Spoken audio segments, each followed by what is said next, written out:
Olá pessoal, tudo bem? Nós estamos aqui para fazer um breve comentário acerca das questões da prova de matemática do vestibular da UES, que aconteceu agora pela manhã. E de uma forma bem genérica, aliás, de uma forma geral, o que eu posso falar para vocês é que a prova foi muito diversificada, ela não teve assunto repetido, foi uma prova bem, de certa forma, completa, uma forma que abordou diversos assuntos da área matemática da parte mais tradicional.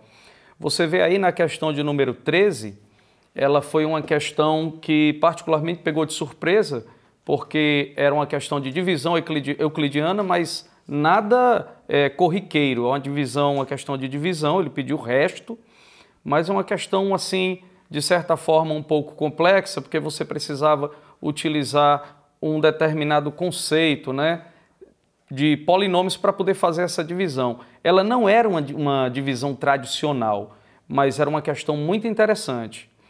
A 14ª questão, uma questão muito conhecida, já caíram diversos problemas de equação de segundo grau como esse, que fala aqui sobre números primos consecutivos, Primos consecutivos, na realidade você vai ter apenas o 2 e o 3.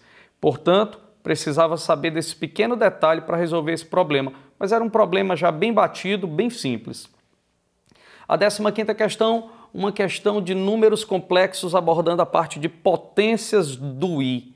Isso é uma coisa que na parte tradicional a gente explica com muita atenção, com muita intensidade, porque o aluno precisa conhecer realmente como se comportam as potências do número complexo i. A 16ª questão, ela tinha várias abordagens que você podia fazer. É uma questão de polinômios, você pode resolver utilizando o conceito de polinômios, ou você pode resolver utilizando desenvolvimento de produtos notáveis, ou também você poderia resolver utilizando o binômio de Newton, que seria de uma maneira mais complexa.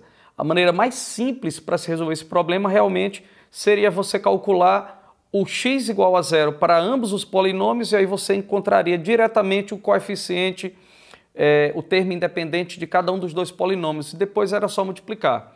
Essa maneira era a maneira mais simples, uma questão também bem tradicional. A 17ª questão, ela abordava a área de um segmento circular. Dentro de um círculo, você construiu um triângulo onde um dos vértices é o centro dessa circunferência, e aí ele pediu a área de um segmento circular. Uma ótima questão, também bem conhecida, esse tipo de problema. A 18ª questão foi a questão de combinatória da prova. Uma questão que você não precisava saber conceitos mais específicos para resolvê-la. Apenas o princípio multiplicativo, também conhecido como princípio fundamental da contagem. A 19ª questão, nós temos aqui mais uma questão de geometria plana, com abordagem específica sobre a lei dos cossenos e também envolvendo progressão aritmética, uma questão bem inteligente, bem bolada, excelente problema. 20ª questão, a primeira questão de analítica da prova. Na realidade, ele dava duas retas e queria saber o triângulo formado pelas interseções dessas retas com os eixos coordenados. Isso formava um triângulo e ele queria saber a área do triângulo. Outro problema também, nada novo, um problema também explicado bastante e bem abordado já em diversas outras provas. Problema 21 era um problema talvez o mais simples da prova, era um problema sobre igualdade de pontos no plano cartesiano. Você tem dois pontos, onde ele diz que existe a igualdade entre eles, então você só precisava igualar a abscissa de um ponto com a abscissa do outro, a ordenada de um ponto com a ordenada do outro.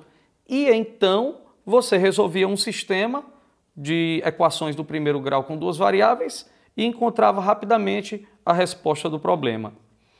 E para finalizar, a questão 22, uma questão de geometria espacial.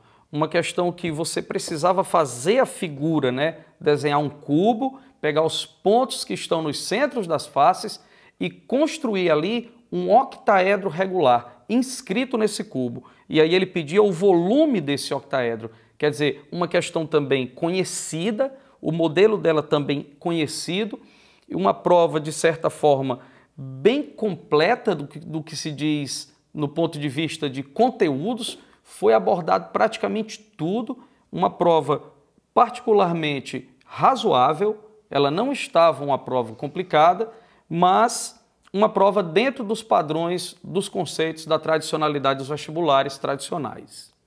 Bom, eu desejo que vocês tenham sucesso, nós desejamos que vocês tenham conseguido fazer uma boa prova e desejamos que vocês também alcancem seus objetivos. Um abraço para todos e até mais.